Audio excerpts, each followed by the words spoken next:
I want to tell the parole board, you can't let her out. I mean, she did it intentionally with malice and forethought, as they say in the courts. And 30 years is just not enough for justice for Michael and Alex. For her to come out of prison in the future would be an injustice to Michael and Alex. David Smith, the ex-husband of Susan Smith, the South Carolina woman who drowned her two sons and tried to blame a black man, will fight against her release from prison. Smith and his wife are here to talk about why they believe Susan Smith should never be free again. Welcome to this special edition of Crime Fix. I'm Angenette Levy. It's been exactly 30 years since Susan Smith drowned her two young sons in a lake in South Carolina and then reported that a black man had carjacked her and taken her children. Michael was 3 and Alex was just 14 months old. These were two little boys who were helpless and completely dependent upon their parents. When Smith reported Michael and Alex missing, the story gripped the nation. They were two beautiful little boys, believed to be kidnapped, the victims of a carjacking by a black man in Union County, South Carolina. It was 1994, and it was a much simpler time. People weren't carrying cell phones with constant news updates coming to their phones. There was no TikTok. And Susan Smith seemed like a sympathetic figure on TV as she pleaded for the safe return of her sons. Whoever has my children, that they please bring them home. The hope was that the carjacker would get to where he was going and leave the car and the boys in a place where they would be quickly discovered. The problem? It was all a lie, an ugly, despicable lie. There was no black man who took Susan Smith's car and her sons. I spoke with former solicitor Tommy Pope earlier this year about the case. I'd been a law enforcement officer before. I'd worked at the South Carolina Law Enforcement Division. And so when I heard the carjacker story, it just didn't really jive. For 9 days, Susan Smith kept up the charade. That entire time, Michael and Alex's father, David Smith, stood by her side defending her, despite reports that Susan had failed a polygraph and that her story was inconsistent. You're going to hear from David Smith and his wife Tiffany in just a little bit. On November 3rd of 1994, Susan Smith finally confessed, and her car was pulled from John D. Long Lake in Union County. Michael and Alex were still in their car seats in the back seat. In a confession, Smith wrote, "I felt I couldn't be a good mom anymore, but I didn't want my children to grow up without a mom. I felt I had to end our lives to protect us all from any grief or harm. I had never felt so lonely and so sad in my entire life. I was in love with someone very much, but he didn't love me and never would. I had a very difficult time accepting that, but I had hurt him very much, and I could see why he could never love me." Smith wrote that she actually thought about taking her own life and almost went down the ramp with the car, but she didn't. Smith was arrested and charged with murdering Michael and Alex. Tommy Pope sought the death penalty. SLED agents and prosecutors believed Smith killed Michael and Alex, thinking a man she'd been involved with, Tom Finley, would want a relationship with her if she didn't have children.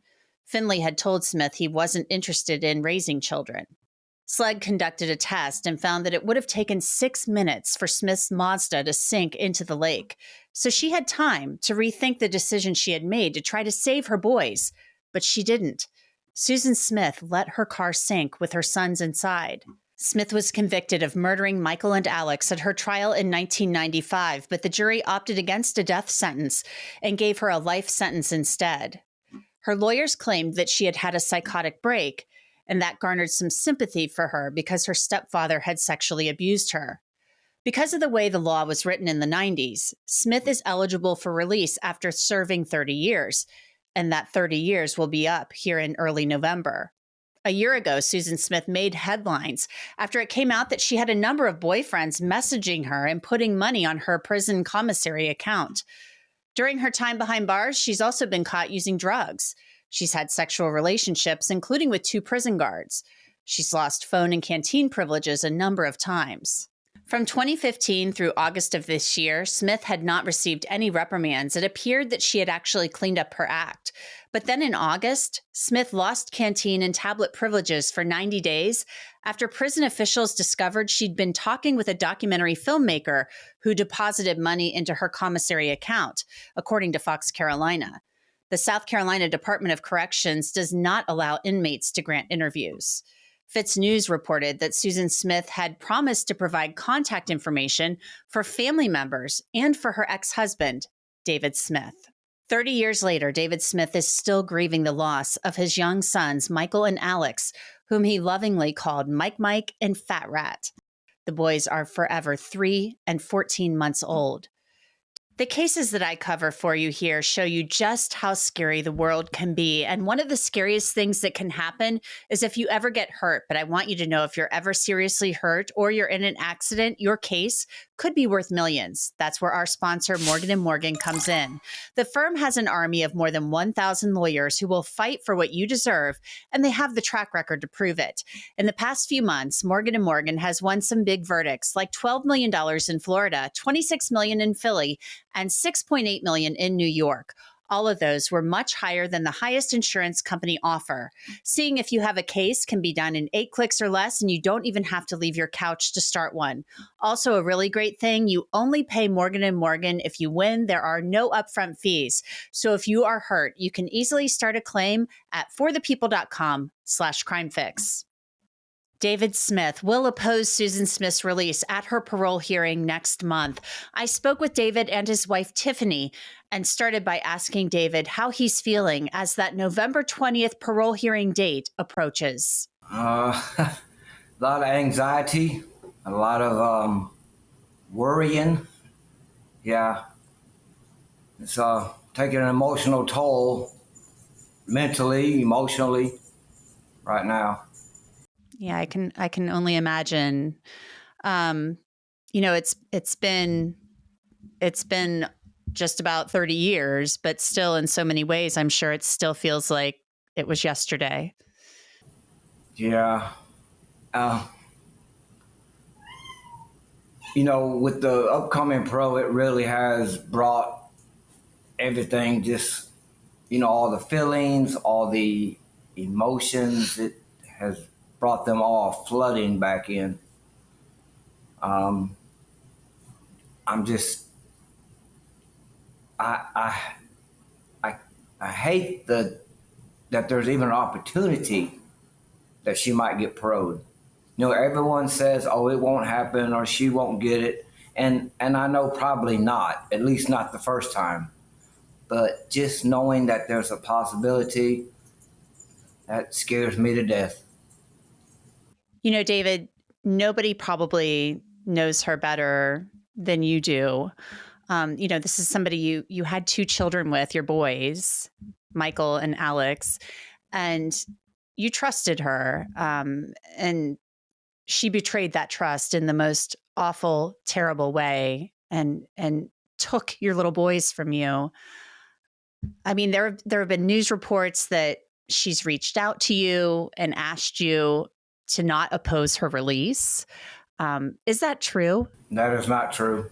I have not had any contact with Susan whatsoever in nearly 30 years now. When was the last time you actually spoke to her? It was about a month after she confessed and was arrested. They let me go see her at the prison that she was being held at in Columbia, South Carolina. And I got to spend about an hour with her. And that was the last time I've spoken to her.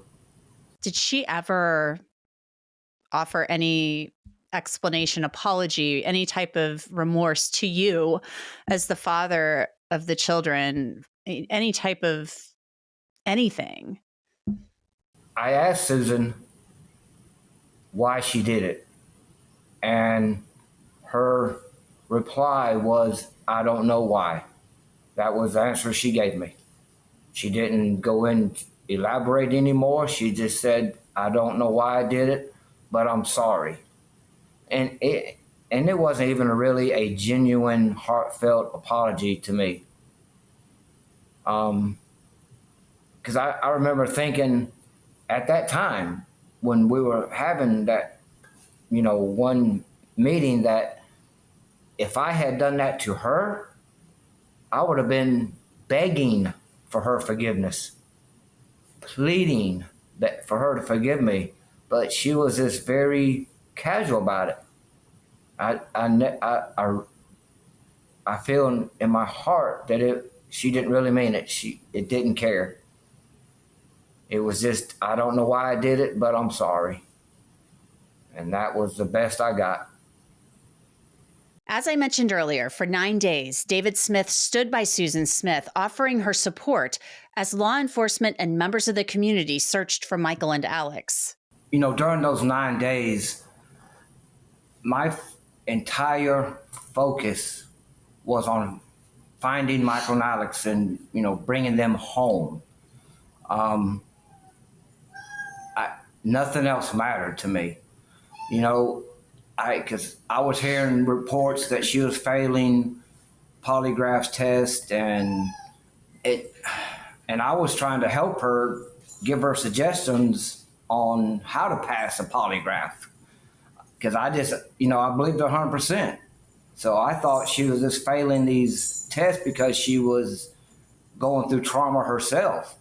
That Michael and Alex had been taken from her, and she was dealing with that, and she wanted them back too, just as I did. And so I was just trying to help her pass polygraphs. And I was trying to do anything humanly within my power to bring Michael and Alex back. That's all I was focused on. I didn't care about failed polygraphs. All these stories, rumors that were going on, I didn't care. I just wanted Michael and Alex back. Now, you might think David Smith would find some comfort in the memories of the time he had with Michael and Alex, but sadly, he says that many of those memories have faded and vanished over the years. Well, first of all, unfortunately, I don't have a lot of memories of Michael and Alex. I was told by, counselors and stuff that was my body's way of defending itself, that it would be too traumatic maybe for me to remember them at the time, but that eventually over time those memories would come back. But unfortunately they haven't.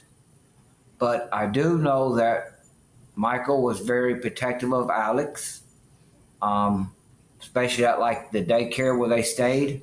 If someone would take a toy from Alex, Michael would get it back. He would get that toy back for Alex. Alex, he was more of you kind of, I would say you rough and tumble little boy. He loved to play a lot, which Michael did too, but Alex was different, and he liked to just get in the floor and just roll around. Michael was a little more, I don't know the right word, but timid. Yes, timid. If he fell down outside, he would wipe his knees off. He'd wipe his hands off. He didn't like to be dirty. So, yeah, they were different in their own ways. He was kind of held, he was more restrained. And So, David, you've kind of, as a coping mechanism, blocked out your memories of your two boys because of the pain that you went through in losing them. That's correct. And I wish so much I could have more memories of them. I mean, I really, honestly, I only have a few snippets, snapshots of them in my head, and it's very few. All the 3 years with Michael and the 14 months with Alex, 15 months with Alex is just gone in my head. And I wish it would come back. And maybe it will one day, but it hasn't yet. When Susan Smith killed Michael and Alex, she and David were separated, but he knew his current wife, Tiffany, at the time. She remembers watching the search for Michael and Alex on TV. So I was just having to sit back from afar and get my information from the news. And, I think I talked to him on the phone a couple of times. What can I do? And it was just, look for Michael and Alex. That was all. So, of course, I was glued to the TV anytime I could. It was just pure agony, not being able to be there with him to help him through this. So I did, the best thing I could do was just be on the lookout to try to find him. After Michael and Alex were found, Tiffany remembers watching David go through the pain of grieving the boys. It's a pain that has never gone away. So in the beginning, it was very, very hard. Those were what we call it the dark years.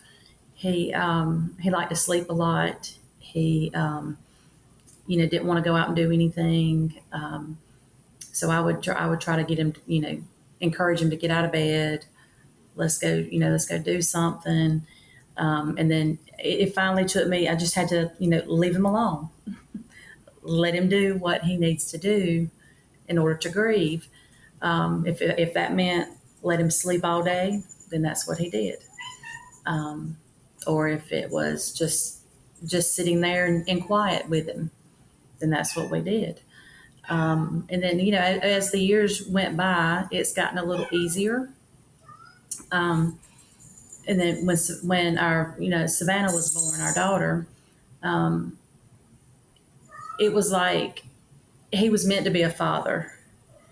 He was supposed to be a father. And once she came along, he was able to let that out again, because he, where he had gotten that taken away from him, he was able to show how good at being a father he was. And, he took her in, and the day she was born, he took her in his arms and told her how much he loved her and how much he was going to protect her. And he has. She's 23 now, and she has had a very good father. So, David, was it hard for you to, have children again? Was that difficult coming to that decision? Oh, after Michael and Alex died, I didn't ever want to have children again. I had no intention of having any more. I was afraid. I was scared that even if one of the child would die, like say of crib death, for any reason whatsoever, I knew that I was not strong enough to bear another child. I knew I wouldn't make it through another one, so I had no plans on having any more children. But then, like she said, when Savannah came along, it's like my life just lit up again. And all that love that I had built up or was gonna, give it to Michael and Alex, I was able to give it to her. It was a wonderful gift. And I think God knew what he was doing by giving us a girl. I've always said that he didn't give him a boy that first time because, it would be too painful maybe. So giving him a girl gave him a different perspective on it. It's hard in some ways to believe that 30 years have passed since Michael and Alex were killed. David Smith knows it will be difficult to be in the same room as Susan Smith as he speaks against her possible release next month. No, I do not want Susan to be released. I don't know what I'm going to even say to the parole board other than I don't want to release, but more than that, I don't know. I know I'm just going to speak from the heart and, just remind them of, most importantly, the lives that she took, but also the lives that she changed forever. all the people all the family that, she changed. I don't know if it's the right way to put it, but history for like my life, the way my life's supposed to go. She changed all that. And I want to tell the parole board, you can't let her out. I mean, she did it intentionally with malice and forethought, as they say in the courts. And 30 years is just not enough for justice for Michael and Alex. For her to come out of prison in the future would be an injustice to Michael and Alex. She needs to stay in there until she dies of natural cause or whatever. But she needs to stay there for the rest of her natural life. I asked David Smith whether he was surprised by the recent news that Susan Smith had been talking with a documentary filmmaker and that Susan had said she would put the filmmaker in touch with him. No, not at all. It's always been all about her. Always. And when I say always, I'm starting from the time I met her. When we were dating, when we were married, it's always been about Susan. She tried to play the victim after she was convicted. She still was trying to portray that because of her upbringing, her father's suicide, being molested. And I'm not making light of any of that. I know that's a terrible thing, but you don't kill your kids because of that.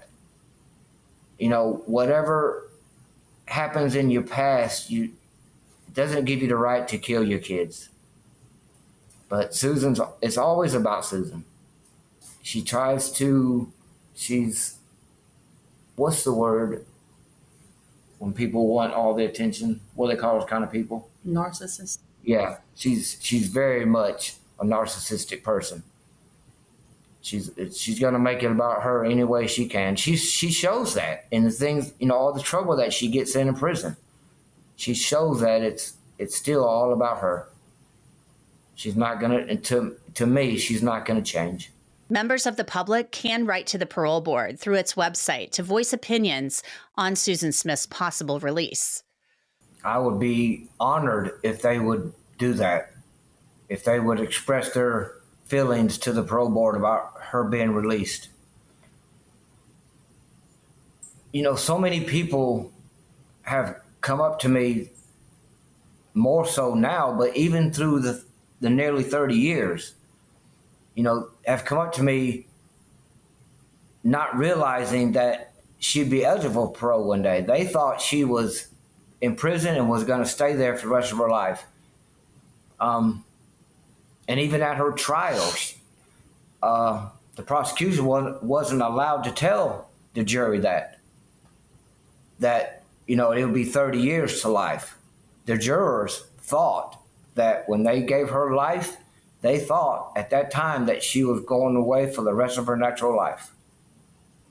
They didn't, and some of the jurors came out after the trial and said if they had known that, they probably would have took a different path, would have made a different decision. But they didn't. They weren't allowed to be told that. They didn't know it. But yes, it would be an honor for me if anyone would express their feelings, their opinions about her being released and that she needs to stay where she's at. I'd be honored for them to do that. And I'm sure it's going to be really hard, though, for you to be in the same room with her during this hearing. It's going to be very difficult. That's alongside of the possibility of her possibly being released.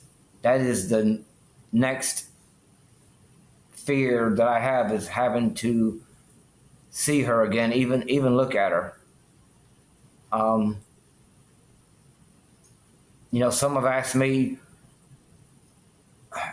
what are you going to say to her? I don't know. Right now, at this point, I don't know. Part of me wants to tell her what she has done to my life and how she destroyed my world at that time. But honestly, I don't think she cares. I really don't. I don't think she cares what she's done to me or anyone else. It's, as I said, it's all about Susan. Tiffany, do you have an idea, if you are allowed to speak, what you will say? It's gonna have to come from the heart, and explain to them, how it has changed his life, and in effect, it has changed my life and our child's life, and on down the line, because it has drastically changed everybody's life. It's like there's so much that we would want to say and say directly to her, but that it's so much, it's hard to right now say what specifically we would say. In the end, David Smith wants people to remember what truly matters in this case, his 2 young sons. I would just like to re-emphasize that for people to remember who the victims were.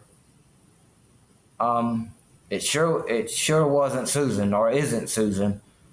And I guess people look at me as a victim, and I can see that in a way, but still, I'm more about Michael and Alex.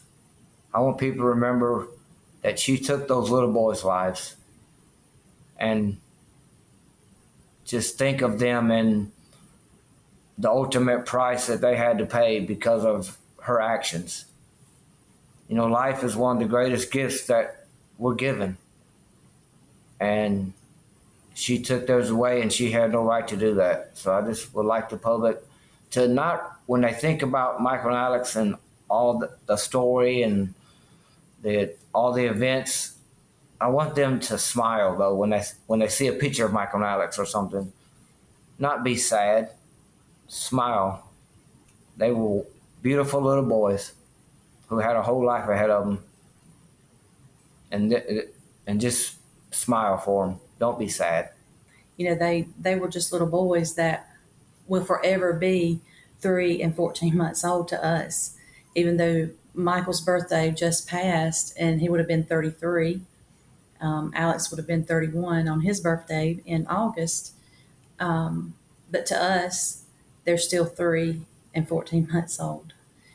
But they lost that opportunity to grow up, to go to school, to graduate, To build their life. have the family of their own. And, thinking of them at the age that they would be if they were still with us, they possibly would have their own families by now. And it breaks my heart to think about all that they lost.